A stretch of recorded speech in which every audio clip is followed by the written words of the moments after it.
ধৰিছে হাতীপুখুৰী মৰলফলা বুলি কয় মধ্য হাতীপুখুৰীটো মানে এইটো ৰাইজৰ সহায়ত গাড়ীখন ধৰা হৈছে নাই এইটো চুৰ তাৰ পৰা আৰু ৰাস্তাই নাই গাড়ী যে এইফালে সোমাই দিছে পুলিচৰ গাড়ী পিছফালে পিছা কৰি আছে পুলিচে দৌৰাই লৈ গৈছিলে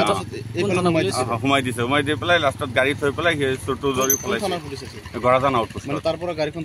দৌৰাই লৈ আহিছে হাতীপুখুৰী সেই চাৰিআলিৰ পৰা দৌৰাই লৈ আহিছে চুৰে গাড়ীখন এইফালে সোমাই দিছিলে হাতীপুখুৰী পিছত ইয়াতে মানে ৰাইজৰ সহায়ত পুলিচে দৌৰিবলৈ সক্ষম হৈছে কি ক'ব আপুনি সঘনাই যিহেতু নাই এইটোতো বেছি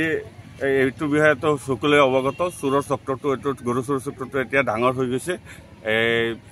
যুৱক ল'ৰাকেইটাই বেছিভাগ এইটোৰ লগত জড়িত হৈ আছে আমি সকলোকে আহ্বান জনাওঁ যাতে যাৰ নিজৰ গাঁৱত যিবিলাক সন্দেহজনক এনেকুৱা চুৰি কাৰ্যত জড়িত আছে চবেই অৱগত হৈ পেলাই সামাজিক হিচাপে এটা ব্যৱস্থা ল'ব লাগে প্ৰশাসনৰ সহায়ত আইনগত ব্যৱস্থা দি পেলাই ইহঁতক কৰায়ত্ব কৰি জেল হাজতক পঠাব লাগে